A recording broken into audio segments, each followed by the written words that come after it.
बिस्मिल्लाहिर्रहमानिर्रहीम। इस वक्त मैं मौजूद हाँ जनाब संगोई कब्रस्तान विच।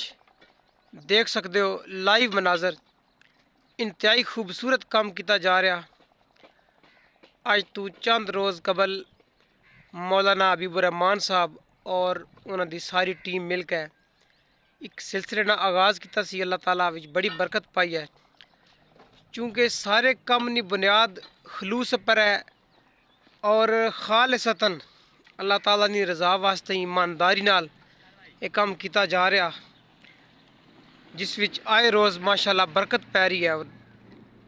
बहुत थोड़े अरसे जितना मजबूत और शानदार काम किया जा रहा है माशाल्लाह जी। मेहनती बहादुर जफाकश लेबर अपना काम तड़ा कर रही है और अल्हम्दुलिल्लाह असा की भी सादत हासिल है कि असी भी इस कार्य खैर विच शामिल हाँ जी। मेरे को इस वक्त ठेकेदार शफीक साहब मौजूद हैं। सर जी अस्सलाम वालेकुम। सर क्या हाल है? सेहत ठीक है जनाब? माशाल्लाह बहुत सोहना मजबूत काम कर रहे हो, बहुत दिल खुश है जनाब।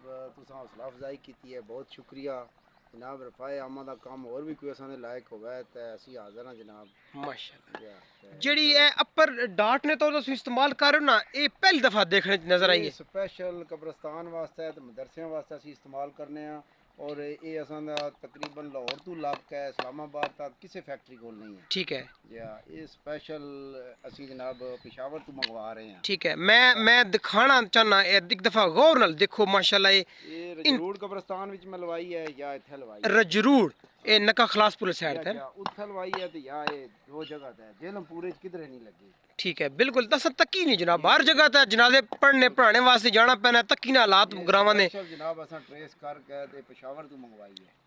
अच्छा अच्छा, ये तकरीबन कितना अरसा मजीद दरकार है लग जैसी सारे काम विच मुकम्मल होने?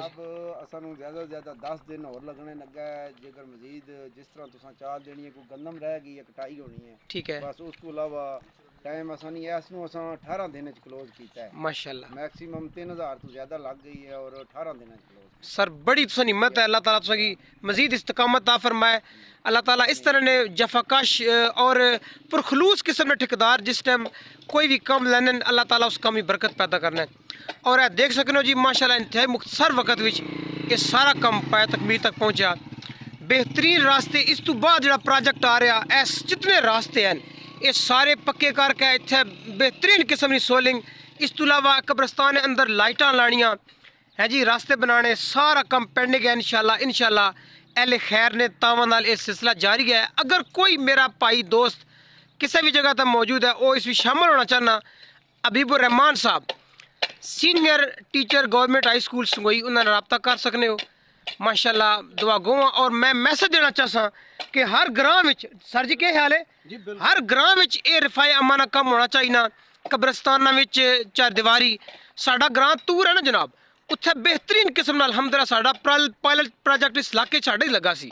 लाइटिंग लग गई, उस तो बाद पगडंडियां बनियां, सारे रास्ते कब्रस्तान हर कबर का टाइम तक गया जनाब। उस बेहतरीन भर्तियां पाई गई।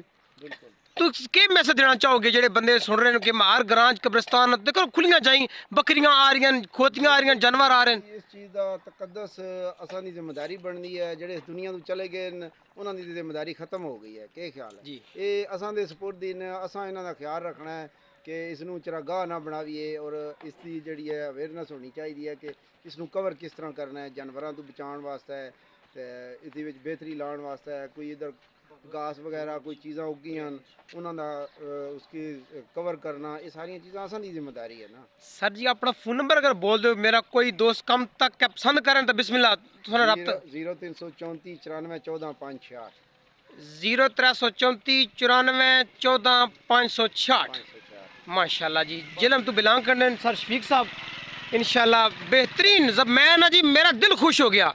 हालांकि दरसां विच डाटा तकड़ियां कम काज तकड़े आउण जान बेहतरीन हर जगह तो होया, लेकिन यह जड़ा कम में तक सारा ना माशाल्लाह पूरे एंगल तक बेहतरीन कम कर रहे हैं।